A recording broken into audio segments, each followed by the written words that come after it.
नमस्कार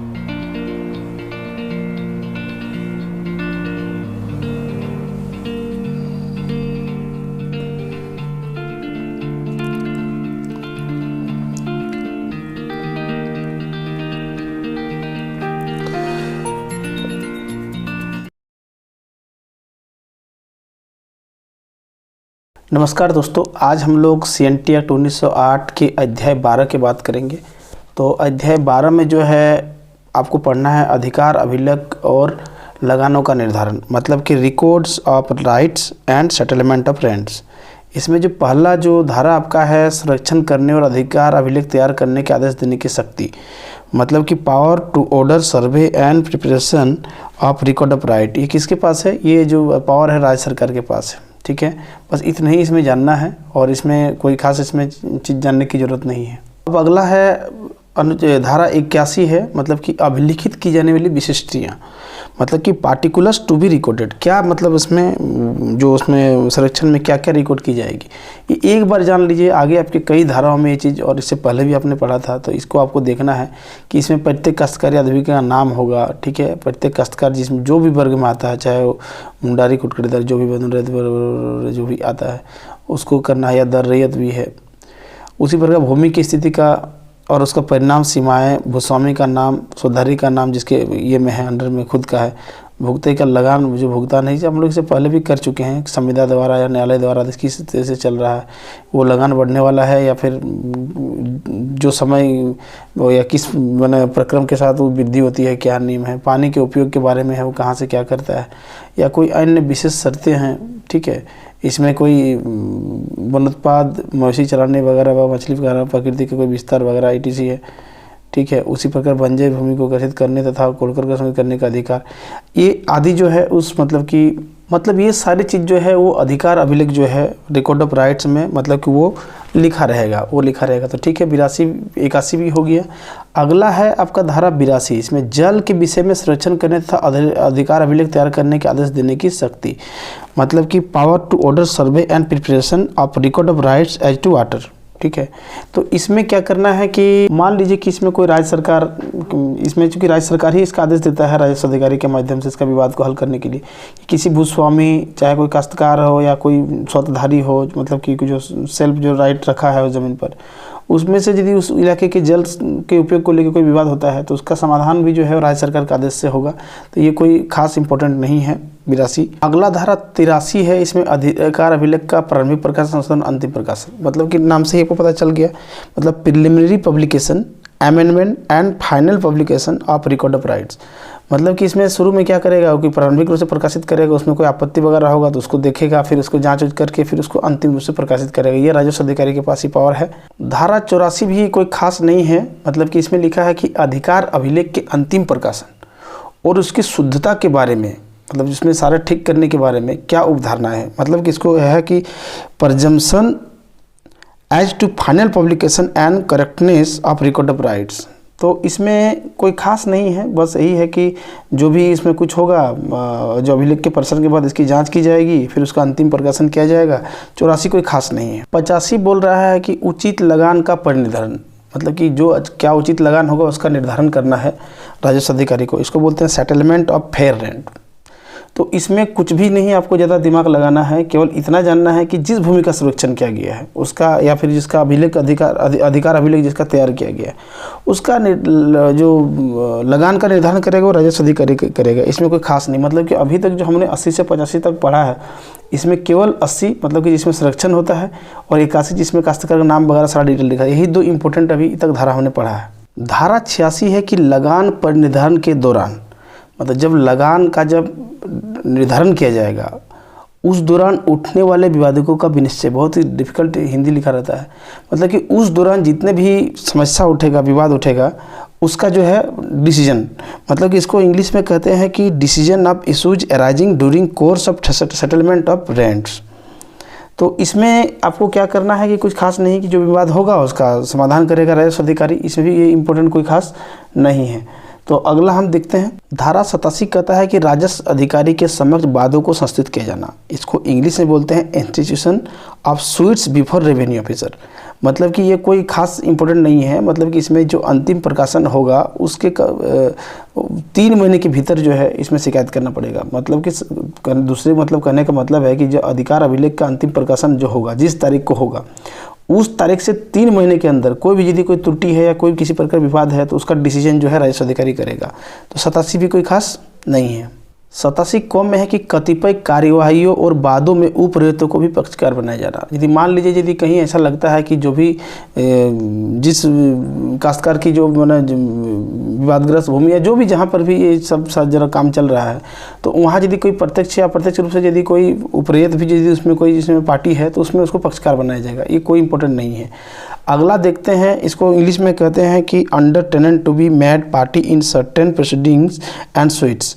अगला है कि 88 में है कि परिनिर्धारित लगानों और किए गए विनिश्चय के अधिकार के अभिलेख में प्रविष्टि। ठीक है, मतलब कि entry in record of rights of rent settled and decisions made. देखिएगा मेरा इंग्लिश थोड़ा बेंगोली ट्यून आ जाता है तो ट्यून थोड़ा सा अजीब सा लगता होगा आपको। तो 88 कुछ खास नहीं है, मतलब कि जब भी लगान का निर्धारण किया जाएगा और उसको जो प्रविष्टि किया जाएगा, मतलब कि उसको जो रिकॉर्ड ऑफ राइट्स में या अभिलेख में जब लिखा जाएगा, ठीक है, मतलब कि उसको जो भी निर्णय होगा उसको उसमें लिखा जाएगा, मतलब अभिलेख में प्रविष्टि किया जाएगा। देख रहे हैं, मतलब जो रिकॉर्ड ऑफ राइट्स में जो भी निर्धारित जो लगान होगा और उनके जो डिसीजंस होगा उसको लिखा जाएगा। बस इतना ही केवल जानना है। धारा जो 89 है उस पर राजस्व अधिकारी द्वारा पुनरीक्षण, मतलब कि सिंपल सा बात है कि रिवीजन बाय रेवेन्यू ऑफिसर।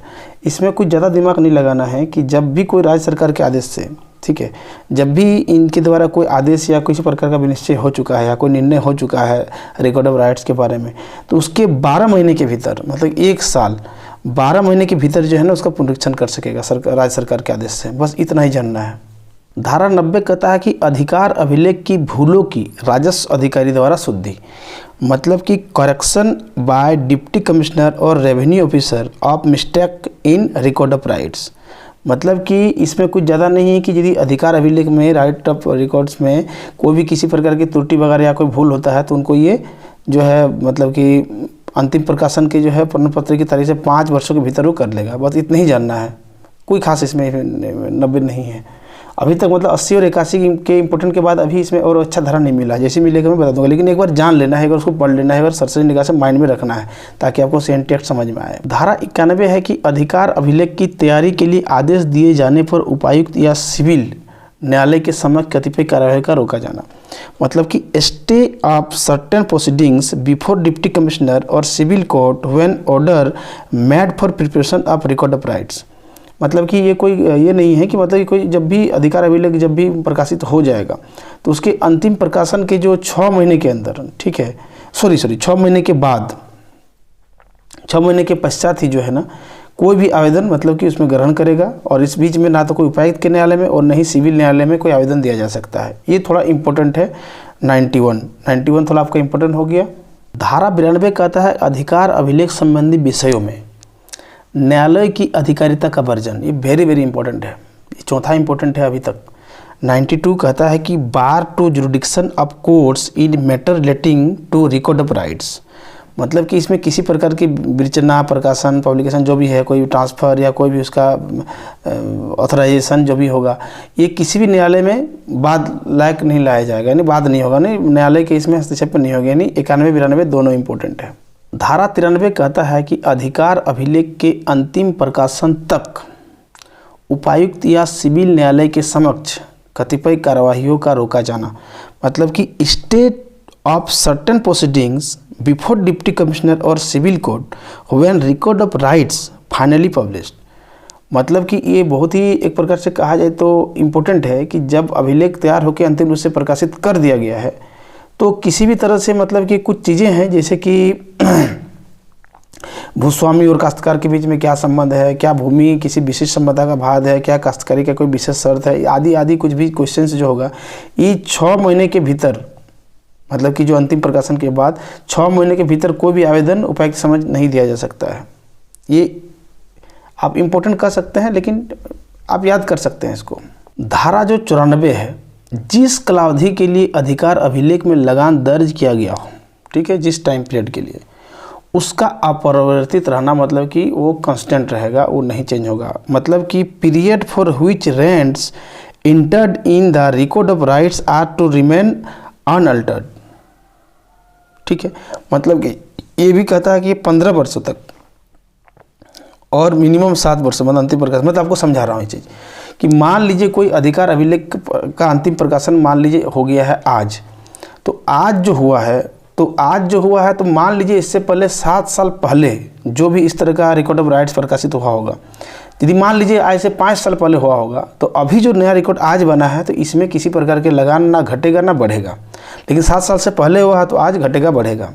उसी प्रकार यदि आज प्रकाशित हो गया और इसके बाद अगला 15 साल के पहले यदि कोई इसी तरह का रिकॉर्ड ऑफ राइट्स होता है तो ना तो लगान घटेगा ना बढ़ेगा। लेकिन हाँ, 15 साल के बाद फिर कोई रिवाइज होता है रिकॉर्ड ऑफ राइट्स तो उसमें लगान घट या बढ़ सकता है। यही इसमें कह रहा है।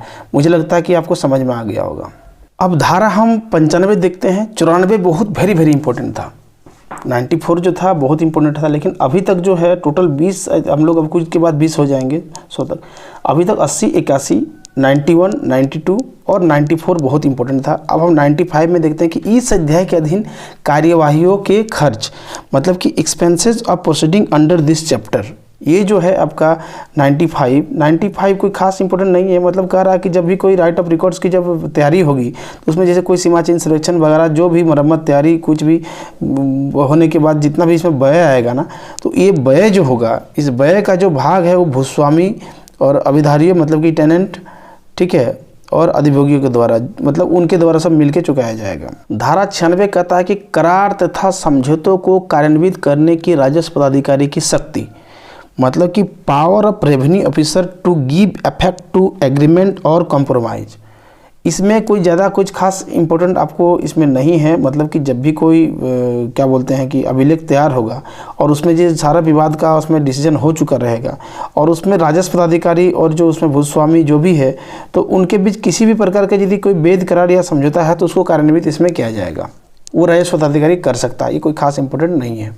धारा 97 कहता है कि वह तारीख जब से परिनिर्धारित लगान प्रभावी होगा, मतलब कि जो नया लगान जो रिव्यू करके लाया गया है इसमें, वो कब लागू होगा। तो ये जब भी लागू होगा जिस तारीख को, उसी मैंने जिस दिन का होगा उसके, जिस तारीख से होगा उसके अगले जो कृषि वर्ष प्रारंभ होगा उस समय से लागू होगा। मतलब 97 कहता है कि date from which settled rent takes effect, ये इंपॉर्टेंट है, आप इसको याद कर सकते हैं। उसी प्रकार धारा जो 98 है, राज्य सरकार के आदेशाधीन अधिकार अभिलेख का पुनरीक्षण एवं लगान का नया परिनिर्धारण। मतलब कि 98 कहता है कि revision of record of rights and new settlement of rents under orders of state government. मतलब कि आप 98 को ऐसे कह सकते हैं कि सरकार अपने खुद से इच्छा से या किसी भूस्वामी वगैरह के आवेदन करने पर जो अधिकार अभिलेख को जो है वो पुनरीक्षित करने का मतलब कि पावर रखता है। बस इतना ही है और कुछ नहीं है इसमें। धारा 99 कहता है कि लगान में वृद्धि जहां धारा 98 के अधीन आवेदन पत्र नामंजूर कर दिया जाए। मतलब कि राज्य सरकार मान लीजिए किसी प्रकार से जो लगान में वृद्धि हुआ है उसको रिव्यू करने के लिए, पुनरीक्षण करने के लिए यदि माना कर दिया है, ठीक है, तो उसमें जो सुपरविजन करने से मना कर दे, तो ऐसे में क्या कर सकता है कि भूस्वामी उपायुक्त के पास इसके लिए आवेदन दे सकता है। कि मतलब इसको कहा जाता है 99 की enhancement of rent where application under section 98 is rejected.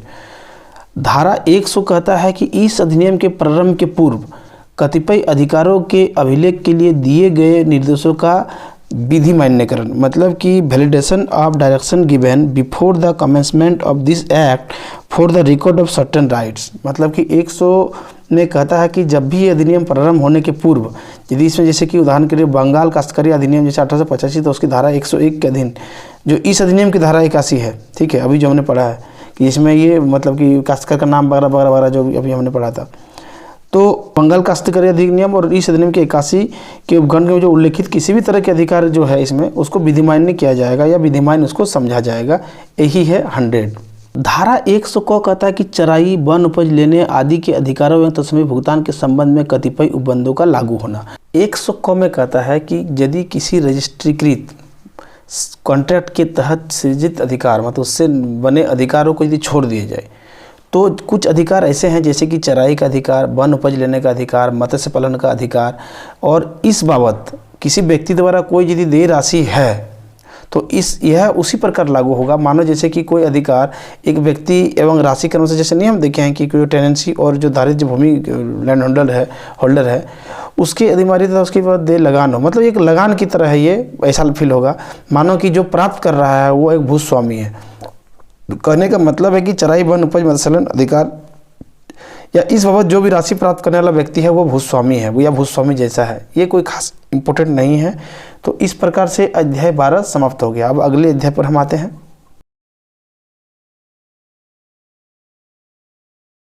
अब हम अध्याय 13 की बात करते हैं। तो अध्याय 13 में है कि भूमि संबंधी शर्तें एवं उनका रूपांतरण और अभिलेख, मतलब कि predial conditions and the commutation and record thereof. तो इसमें स्वाभाविक सी बात है कि भूमि संबंधी कुछ शर्तें हैं, कुछ भूमि पे कुछ शर्त होता है। मान लीजिए कोई भी, जब बहुत पहले आप अस्थायी बंदोबस्त या उससे पहले समय से यदि आप देखेंगे तो कोई भूमि पर कोई ना कोई शर्त से वो लगान लेता था या कोई बिना शर्त लेता था। अभी आएंगे तो वही भूमि संबंधी शर्तें हैं और उनका कोई चेंज होना है या उसका बदलाव करना है, रूपांतरण करना है और साथ ही साथ उसका कुछ अभिलेख तैयार करना है, उस बारे में इस अध्याय 13 में दिया गया है। तो अध्याय 13 का जो धारा 101 है, नई भूमि संबंधी शर्तों के विरुद्ध प्रतिषेध, मतलब कि प्रोहिबिशन अगेंस्ट न्यू प्रीडियल कंडीशंस, मतलब कि इस अधिनियम के प्रारंभ में या फिर उसके बाद में कुछ चीज़ें हैं, जैसे कि व्यक्तिगत सेवा करने की एकमात्र शर्त पर लगानमुक्त वृत्ति को छोड़ करके, मतलब इस टेंडेंसी को छोड़ करके किसी अन्य भूमि संबंधी शर्त के साथ किसी वृत्ति का सृजन नहीं किया जाएगा। ठीक है। दूसरा कि ऐसे प्रारंभ के समय विद्यमान किसी वृत्ति पर कोई नई भूमि संबंधी शर्त जो है अधिरोपित नहीं किया जाएगा। मतलब कि इस अधिनियम के पहले और बाद में कोई भी भूमि संबंधी यदि शर्त है सिर्फ व्यक्तिगत सेवा को छोड़ करके, ठीक है, इसमें किसी भी प्रकार का मतलब कोई भी भूमि संबंधी शर्त इसका मतलब नहीं जोड़ा जाएगा। ये 101 कहता है। तो 101 आपको याद हो गया, मतलब समझ में आ गया होगा। धारा 102 है कि जब अभिवृत्ति की मूल शर्त, अभिवृत्ति मतलब कि टेनेंसी अभिनिश्चित न की जा सके, मतलब अब तक नहीं कह सकेगा, तब अभिधारी का दायित्व क्या होगा। मतलब कि liability of tenant when original conditions of tenancy can not be ascertain. मतलब कि 102 का मतलब ये है कि मान लीजिए जब भी कोई टेनेंसी है उसमें शर्तें कोई मतलब अभी निश्चित नहीं की गई है। मतलब कि हम इस धारा 81 से 117 के बीच में पढ़ रहे हैं अध्याय 13 में, मतलब कि इसमें क्या क्या हो सकती है उसी के बारे में पढ़ रहे हैं कि यदि मान लीजिए नहीं की गई है, मान लीजिए पहले था नहीं और अभी नहीं की गई है, तो इसमें जो है कि जो प्रचलित स्थानीय प्रथा है जिसमें कि जो भी रूढ़ी या परंपरा चल रहा है उन्हीं शर्तों के लिए वो दे सकता है अध्याय, अन्यथा और कोई अन्य शर्त इसमें नहीं जोड़ा जाएगा। ये 102 कहता है। मतलब कि मान लीजिए यहाँ तक कि हम देखे हैं कि कई ज़मीन पे तो बेगारी हो गया या मुफ्त में कुछ देना हो गया या कोई गिफ्ट हो गया, जो लगान तो लगान था ही, उसके अलावा बहुत तरह की चीज़ें पहले दिया जाता था, उसमें उस भूमि देने के साथ ही उस शर्त जुड़ा होता था। तो वही कह रहा है कि यदि अभी नया कुछ नहीं किया गया है, शर्त जुड़ा नहीं गया है, तो अभी जो प्रचलित जो वहाँ पे जो परंपरा है उस आसपास में जो चल रहा है उसके अलावा कोई भी भिन्न शर्त नहीं जोड़ा जाएगा। धारा 103 है भूमि संबंधी शर्त के वर्तमान मूल्य के परिकलन की रीति, मतलब कि method of calculating present value of predial conditions. मान लीजिए कोई ऐसे न्यायालय को जरूरत पड़ जाए कि वर्तमान में जो भूमि संबंधी शर्त है उसके मूल्य को मतलब कि आकलन करना जरूरी हो गया है, तो इसमें जो आकलन होगा, यह आकलन जो वर्तमान में जो ये कार्रवाई की जा रही है इससे ठीक 10 वर्ष के दौरान जो भी उसमें कुछ हमारे पास जो भी साक्ष्य उपलब्ध है यहाँ पे जो भूमि संबंधी शर्तों से जुड़ा हुआ, तो उसका जो औसत जो हमारा मूल्य निकला जाएगा वही इसका जो है भूमि संबंधी शर्त उसका मूल्य होगा। तो ये भी कोई खास इंपॉर्टेंट नहीं है। अगला देखते हैं कि धारा 104 मतलब लगान तथा भूमि संबंधी शर्तों के मूल्य के लिए बाद की प्रक्रिया, मतलब कि procedure in suit for rent and value of predial conditions. मतलब कि 104 कहता है कि जब लगान की वसूली के किसी केस में कोई केस बाद होता है और उसमें टेनेंसी से संबंध जो भूमि संबंधी शर्त है उसकी वसूली की मान लीजिए मांग खड़ा हो जाए और मान लीजिए कोई विवाद खड़ा हो जाता है, तो विवाद खड़ा हो जाता है, तो उसमें जो भूमि संबंधी जो भी शर्त है उसका मूल्य जो है वो देय लगान से मान लीजिए अधिक हो जाता है, जो शर्त को जोड़ करके जो यदि वो डिमांड कर रहा है। तो इसमें क्या होगा, ऐसी स्थिति में यदि अधिक लगान पाया जाता है तो न्यायालय का आदेश वैसे ही होगा जिसमें जो लगान है, जो अभी जो लगान चल रहा है उससे वो ज़्यादा नहीं होगा। मतलब कि कुल मिलाकर के यदि इसमें किसी प्रकार का भूमि संबंधी शर्तों के मूल्य के निर्धारण में कोई केस होता है तो उसमें न्यायालय वही डिग्री देगा जिसमें उसका जो वर्तमान में लगान चल रहा है उस लगान के ही आसपास या उससे अधिक नहीं होगा, उतना ही वो डिग्री देगा। ये मान लीजिए शर्तों को मूल्य जोड़ करके कि मान लीजिए पुराने शर्तें में बहुत सारा चीज़ लेता था और अभी बंद हो गया, तो उन शर्तों को यदि फिर कर रहा तो पता चला कि लगान से ज़्यादा हो जा रहा है, तो फिर उन सारे चीज़ को खारिज करते हुए वर्तमान लगान से ज़्यादा ना हो वही मूल्य को वो कैलकुलेट करके लगान निर्धारित कर सकता है। धारा 105 में है भूमि संबंधी शर्तों का स्वेच्छा से रूपांतरण, मतलब कि voluntary commutation of predial condition. मान लीजिए कोई ऐसी भूमि है और उस भूमि को जब वो लिया था तो वो एक सशर्त लिया था, मतलब एक शर्त के अधीन उसको उधारित किया था और वो खुद मैंने स्वेच्छा से उसका रूपांतरण करना चाहता है। तो भूस्वामी क्या करेगा, मतलब कि जो भूस्वामी जिस रैयत को दिया है ज़मीन, तो वो क्या करेगा, भूस्वामी उसके रूपांतरण के लिए जो है ना एक आवेदन देगा राजस्व अधिकारी को, और बस इतना ही जानना है। मतलब भूमि संबंधी की शर्तों के स्वेच्छा से रूपांतरण होगा तो एक आवेदन देगा, उसके बाद जो भी प्रक्रिया अपनाई जाएगी सारा डिटेल जो अपने हर बार जैसे पढ़ते हैं कि इसमें आवेदन मांगा जाएगा, जांच किया जाएगा, फिर आपत्ति देखा जाएगा, फाइनली कैलकुलेट करेगा, लेकिन वर्तमान लगान से ज़्यादा नहीं होगा, यही सब होगा प्रक्रिया। लेकिन केवल 5 आपको केवल उसका धारा जानना है। रूपांतरण सहित या रहित भूमि संबंधी शर्तों को अभिलिखित करने की शक्ति, तो स्वाभाविक सी बात है राज्य सरकार के पास होगा। मतलब कि power to order record of predial condition with और विदाउट कम्यूटेशन। तो इसमें क्या है कि कोई बात नहीं, राज्य सरकार जो है इसके लिए आदेश देगा भूमि संबंधी शर्तों के लिए कि एक अभिलेख तैयार किया जाए जिसमें ऐसी शर्तों का रूपांतरण जो है राजस्व अधिकारी द्वारा किया जाएगा। कोई खास इंपॉर्टेंट नहीं है। 106 खत्म। अब धारा हम लोग 107 की देखते हैं, अभिलेख की तैयारी, मतलब कि प्रिपरेशन ऑफ रिकॉर्ड। अभी तक हमने देखा कि भूमि संबंधी शर्तों के मामले में, फिर उसका रूपांतरण देखा, अब देख रहे हैं कि अभिलेख की तैयारी। तो धारा 106 में हम तो देखे थे जी कि अभिलेख की तैयारी मतलब कि जो किया जाएगा, मतलब उसमें राजस्व पदाधिकारी द्वारा उसके अधीन यदि कोई आदेश देता है और अभिलेख तैयार होता है तो उसमें वही नाम वगैरह सारा डिटेल अभी हम लोगों ने पढ़ा था, जैसे कि 81 में, तो 81 में जैसे पढ़ा था उसी तरह से इसमें भी सारी चीज़ें अभिलेख में लिखी रहेगी। धारा 108 है अभिलेख का प्रकाशन, मतलब कि पब्लिकेशन ऑफ रिकॉर्ड। तो स्वाभाविक सी बात है कि उससे पहले भी हम लोगों ने पढ़ा था जो प्रकाशित करेगा अंतिम रूप से, या पहले प्रारंभिक प्रकाशित करेगा, फिर उसको आपत्ति देखेगा, फिर उसके बाद उसको ठीक ठाक करके अंतिम रूप से प्रवर्तित करेगा। तो यही है 108, उसमें और कुछ खास नहीं है। अगला है 109, मतलब कि 109 में राजस्व अधिकारियों के आदेशों के विरुद्ध अपील। मतलब कि 9 कहता है कि appeal from orders of revenue officer, मतलब कि ये थोड़ा इंपॉर्टेंट है। 109 कहता है कि यदि कोई राजस्व अधिकारी है और उसके आदेश के विरुद्ध कोई भी यदि मान लीजिए अपील करना चाहता है तो ये अपील हो सकेगी, लेकिन वो विहित अधिकारी के पास ही होगी, मतलब जिसने ये दिया है राजस्व अधिकारी उसी के पास अपील की जाएगी। अगला है धारा 110 आयुक्त या बोर्ड द्वारा पुनरीक्षण, मतलब कि ये इंपॉर्टेंट है कि किस अनुच्छेद धारा के तहत, मतलब कि जो भूमि संबंधी शर्त या उसका रूपांतरण या अभिलेख तैयार करने में मतलब कि आयुक्त या बोर्ड द्वारा किस धारा के तहत पुनरीक्षण या सुपरविजन किया जाता है।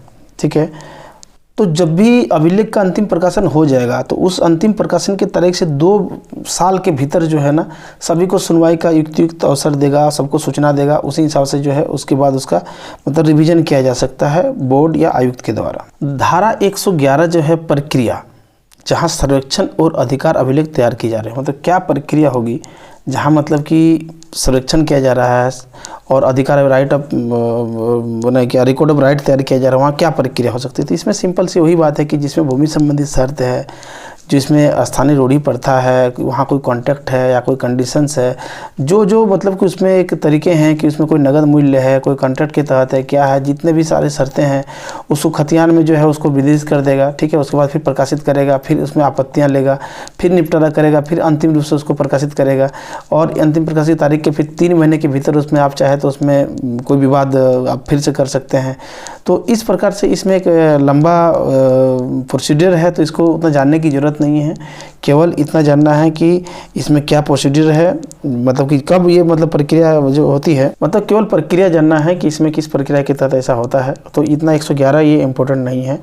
अगला धारा 112 है अधिकार अभिलेखों में विनिश्चयों का टिप्पण, मतलब कि इसे हिंदी पढ़ के तो कभी समझ में आएगा नहीं, तो इसका अंग्रेजी मतलब होता है note of decisions in record of right, मतलब कि इसमें एक नोट किया जाएगा जो अधिकार अभिलेख जो मतलब कि जो विनिश्चय मतलब कि जो फाइनलाइज हो जाएगा उसमें एक नोट कर दिया जाएगा रिकॉर्ड ऑफ राइट्स को।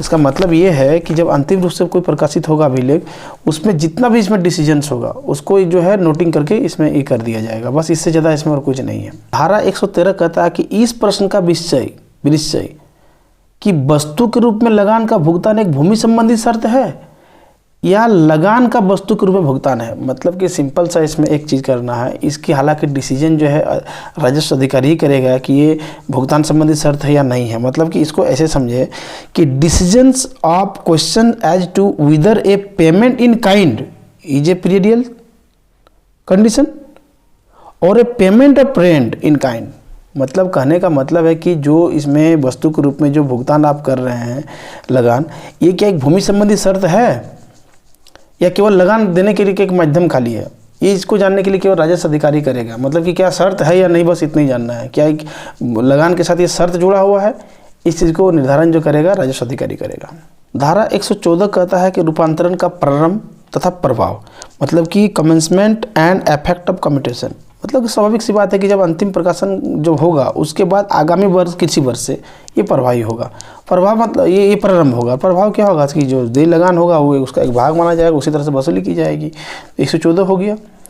115 है कि स्वैच्छिक रूपांतरण का खर्च, मतलब कि जो खुद से स्वैच्छिक मतलब कि एक्सपेंशंस ऑफ वॉलंटरी कम्यूटेशन, मतलब कि कुल खर्च को जो इसमें भूस्वामी और जो टेनेंसी है उसी के बीच में टेनेंट जो है उसी अनुपात में प्रभावित कर दिया जाएगा, इसमें कुछ खास नहीं है। इसके बाद भी आगे देखेंगे हम कि धारा 115 का सिंपल सा मतलब है कि जब कोई ऐसा कोई मामला हो और मान लीजिए कि रिकॉर्ड ऑफ राइट्स की कार्यवाही पूरी कर लिया गया है, राजस्व अधिकारी को जो कुल जो खर्च आएगा इसमें, तो ये खर्च जो है भूस्वामी मतलब कि लैंडलॉर्ड और अभिधारी, जिसको हम लोग बार बार बोलते हैं कि अभिधारी का मतलब टेनेंट, तो उनके बीच जो है मतलब कि जो खर्च को जो है उसके बीच में क्या करेगा कि खास अनुपात में जो भी अनुपात होगा उसमें विभाजित कर देगा। अब है धारा 116 अभिलेख तथा अनिवार्य रूपांतरण का खर्च, मतलब कि 116 कहता है कि expenses of record and compulsory commutation. 16 में कहता है कि यदि धारा 106 के आदेश का पालन किया जा रहा है, जैसे कि हमने बताया था ना कि राज्य सरकार जो है भूमि संबंधी शर्तों के लिए एक अभिलेख तैयार करेगा राजस्व पदाधिकारी, तो वही 106 के अधीन मान लीजिए कोई इसमें इस तरह का तैयार कर रहा है और इसमें जो खर्च आ रहा है ये अनिवार्य खर्च है, ध्यान रखना। तो इसमें फिर वही जो है भूस्वामियों मतलब कि लैंडलॉर्ड और अभिधारियों मतलब कि टेनेंट के बीच में एक अनुपात में चुकाया जाएगा, वही खर्च भरेगा इसको। धारा 117 जो है कि लगान में कमी या लगान वृद्धि का दावा करने के अधिकार की व्याप्ति, मतलब कि इसमें है कि saving of rights to claim reduction और इन्हेंसमेंट ऑफ रेंट, मतलब कि इस अध्याय के अधीन मतलब कि यदि कार्यवाही पूरी हो जाती है कि मतलब कि भूमि संबंधी शर्त हो या उसको रूपांतरण या अभिलेख हो जो भी हो, तो कार्यवाही पूरी हो जाने के बाद किसी अधिमारी मतलब कि टेनेंट जो है और भूस्वामी मतलब कि लैंडलॉर्ड जो है, तो इस अधिनियम के अधीन लगान में कमी या वृद्धि के दावे के अधिकार का उसके जो है वर्जन नहीं करना, उसके अधिकार का वर्जन नहीं किया जाएगा, उसके अधिकार को समाप्त नहीं किया जाएगा। ये धारा 117 है। तो इसमें कुछ खास जो है इसमें इम्पोर्टेंट चीज़ें हमने देखा है। अब हम अगले अध्याय 14 के बारे में देखेंगे। अब हम सीएनटी एक्ट 1908 के अध्याय 14 की बात करेंगे। इसमें भूस्वामियों की विशेषाधिकार युक्त भूमि का उल्लेख दिया गया है, मतलब कि record of landlord's privilege lands के बारे में दिया गया है। इसमें पहला जो धारा आपका है वो है कि भूस्वामियों की विशेषाधिकार भूमि की परिभाषा, मतलब कि definition of landlord's privilege lands, मतलब इसकी परिभाषा क्या है। तो इसमें एक इम्पोर्टेंट चीज़ तो यही है कि भूस्वामी की परिभाषा। तो विशेषाधिकार युक्त भूमि का मतलब क्या होता है कि ऐसा भूस्वामी जो खुद अपने किसी से सेवा लेके किसी का सेवकों के द्वारा, चाहे भाड़ा का मजदूर हो या कोई भी मजदूर हो किसी प्रकार का, वह किसी को 1 साल से अधिक यदि वो पट्टे पर देता है या 1 साल से कम यदि लिखित या मौखिक पट्टे पर देता है, तो और ख़ास करके वो यदि वहाँ का जो रूढ़ी है मतलब कि वहाँ का जो परंपरा, वहाँ का जो रीति रिवाज है, ठीक है, और उसे ये रीति रिवाज जैसे विशेषाधिकार भूमि के रूप में मान्यता प्राप्त मिलता है। लेकिन ये भी है कि इसमें किसी प्रकार का ऑक्यूपेंसी राइट मतलब कि इससे मतलब जुड़ा हुआ नहीं है, मतलब कि उसमें मान्यता प्राप्त तो होता है लेकिन इसमें ऑक्यूपेंसी राइट अधिभोगाधिकार प्रभुत्व नहीं होता है। तो ये है विशेषाधिकार युक्त भूमि की परिभाषा में भूस्वामी की जो विशेषाधिकार युक्त भूमि का शब्द का है इसका मतलब। तो आपको सीधे जो है यहाँ से प्रश्न आपको दागा जा सकता है यहाँ से कि ये विशेष भूमि का मतलब क्या होता है। अभी इसका मतलब और भी है, हम आपको दिखाते हैं। जैसे कि ओडिशा भूमि भी विशेषाधिकार एक भूमि है जो रांची और धनबाद जिला को छोड़ करके और सिंहभूम जिला के पटमदा और इचागढ़ तथा चांडिल थाना क्षेत्र को छोड़ करके, इन क्षेत्रों को छोड़ करके जो है पूरे छोटा नागपुर में यह जिरात के रूप में जाना जाता है। यही चीज़ जो है धनबाद जिला और जो सिंहभूम के अभी जो पढ़ा पटमदा इचागढ़ और चांडिल थाना में, ये मान भूमि के रूप में जाना जाता है। और जो छोटा नागपुर भूदत्तरी अधिनियम जो टेनेंसी एक्ट जो 1869 था उसके रजिस्टर में इसे मंझियस या बेटखत्ता बोलता है। मतलब कि इसमें बहुत ही इम्पोर्टेंट है कि इसमें मतलब कुल मिलाकर के भी 118 धारा ही पूरा इम्पोर्टेंट है, जिसमें कि आप देखें कि इसमें भूस्वामी की परिभाषा क्या है, ठीक है। उसमें से जैसे कि ये जिरात भूमि क्या है, मान भूमि क्या है और मंझियस या बेटखत्ता क्या है, ये तो कई बार पढ़े हैं लेकिन फिर भी यहाँ से आपका क्लियर हो जाता है। इसमें एक और बात है कि मान लीजिए कोई एक वर्ष से अधिक के पट्टा देता है, वो काफ़ी ज़्यादा भी हो सकता है, लेकिन फिर भी उसको विशेषाधिकार युक्त भूमि के रूप में मान्यता नहीं मिलेगा जब तक कि वह जो है लिखित नहीं हो। अब धारा 119 है कि भूस्वामी की विशेषाधिकार भूमि का सर्वेक्षण और अभिलेख के निर्देश देने की शक्ति, तो स्वाभाविक सी बात है कि इसके पास है राज्य सरकार का, मतलब कि power to direct a survey and record of landlord's privilege lands, इसमें राज्य सरकार ही देगा, इसमें कोई खास इंपॉर्टेंट नहीं है। 120 से कतिपय धाराओं का लागू होना, मतलब कि एप्लीकेशन ऑफ सर्टेन सेक्शंस, ठीक है।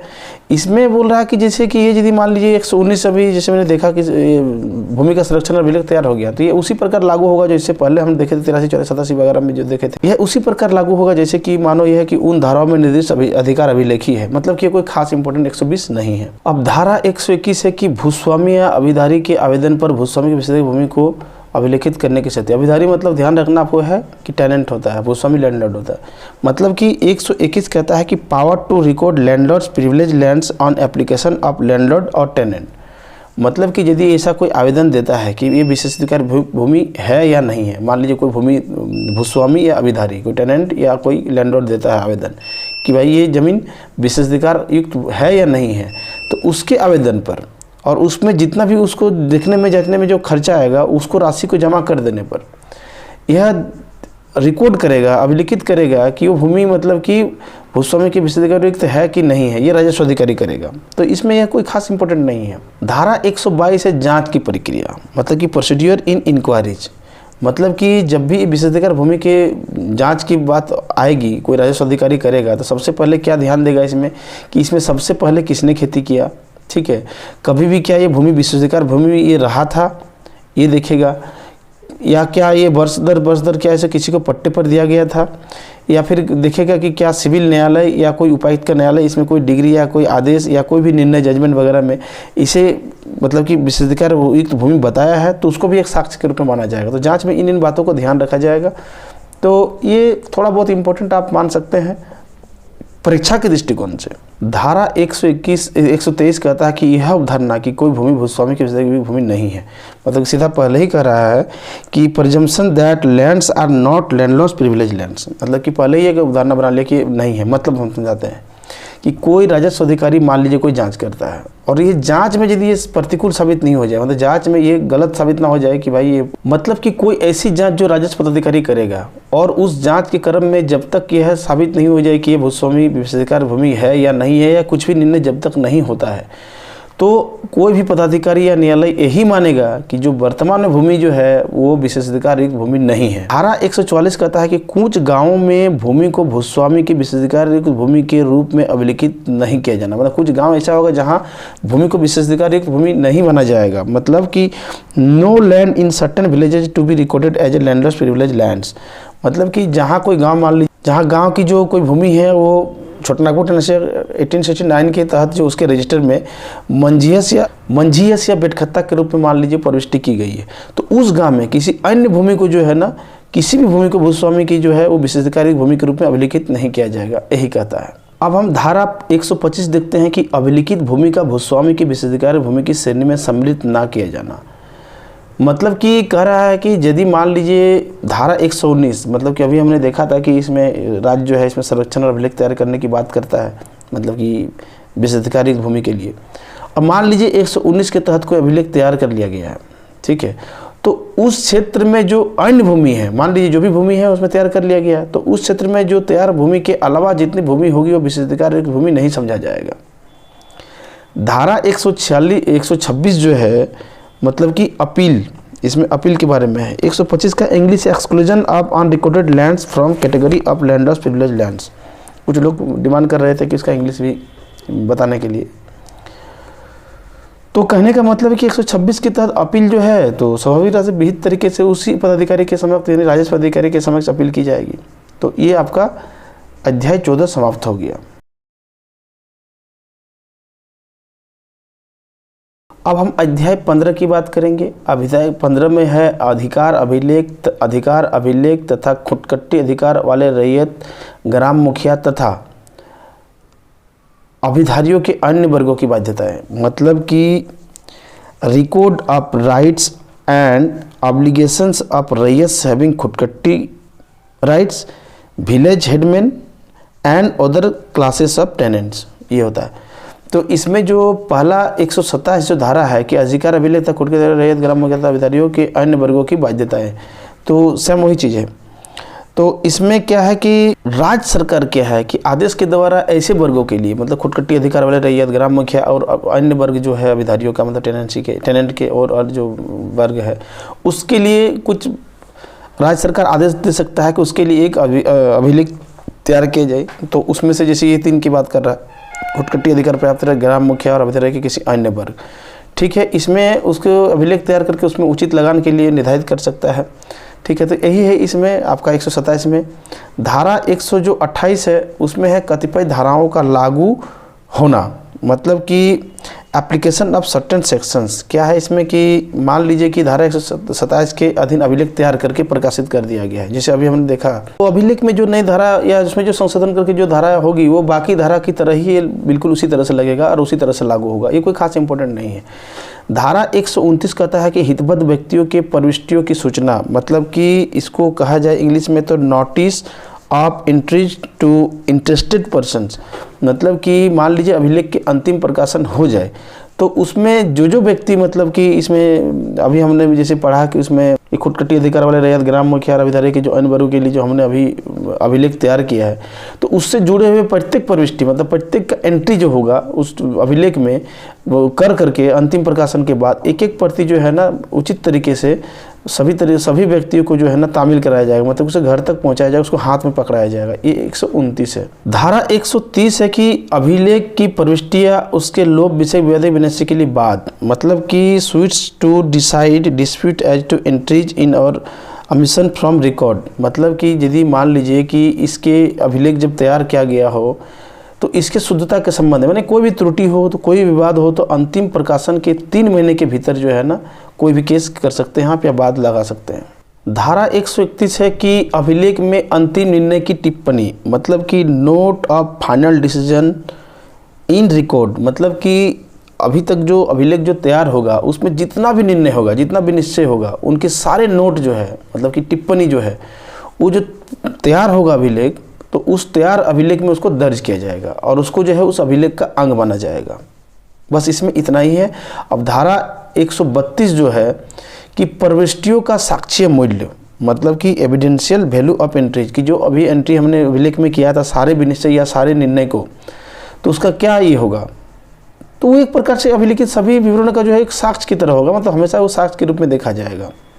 बस इसमें इतना ही, इसमें कोई इंपॉर्टेंट नहीं है। धारा 133 जो है इसमें कहता है कि राजस्व अधिकारी अभिवृत्ति के उद्गम एवं प्रकृति पर तथा अभिधारियों की हैसियत पर ध्यान देगा, मतलब कि revenue officer to have regard to origin and nature of tenancy and status of tenants.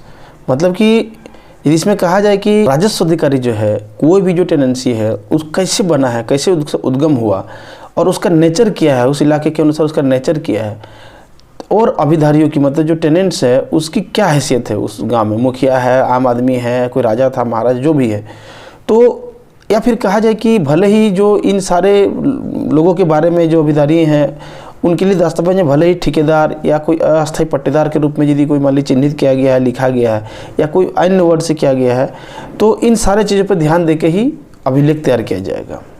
धारा 134 है कि अनअभिलिखित भूमि का खुदकट्टी भूमि के वर्ग से अपवर्जन, मतलब कि exclusion of unrecorded lands from category of khudkatti lands. मतलब कि मान लीजिए कोई खुदकट्टी अधिकार युक्त कोई चीज़, मान लीजिए टेनेंट है, ठीक है, और उनके सारे बाध्यताओं के बारे में या जो भी उससे जुड़े हुए सारे जो निर्णय या उससे जो बात जो भी होनी चाहिए उसके बारे में सारे चीज़ों को एक अभिलेख में तैयार कर लिया गया है इस अध्याय के अधीन, ठीक है। और उसके बाद यदि देखेंगे कि उसी क्षेत्र में, वैसे ही क्षेत्र में कोई और भूमि मान लीजिए और इस अभिलेख में अभी प्रविष्टि नहीं की गई है, जो अभी तैयार हुआ इस अध्याय के अधीन, तो ऐसी अन्य भूमि जो होगी उसकी जो मान्यता जो ऐसे प्राप्त होगी जिसके संबंध में खुदकट्टी अधिकार अर्जित किया जा सकता है ना। फ्यूचर में यदि कल दिन कभी कोई इसको फिर से जांच हो तो इसको खुदकट्टी अधिकार ये अर्जित कर सकता है या उसको प्राप्त कर सकता है, उसी तरह से इसकी मान्यता होगी। तो अध्याय 15 भी समाप्त हो गया और अगला देखते हैं कि अगले अध्याय पर इसके बाद शायद एक वीडियो में हो जाएगा। इसके बाद धारा ज़्यादा है लेकिन उसमें कंटेंट या उसमें समझ कम है। उम्मीद करता हूँ कि इससे पहले सारे वीडियो को देखेंगे तो आपको जो सारे 5 प्रश्न हैं, सारे 5 प्रश्न मिलेंगे। चलिए अगले वीडियो के लिए, तब तक के लिए धन्यवाद।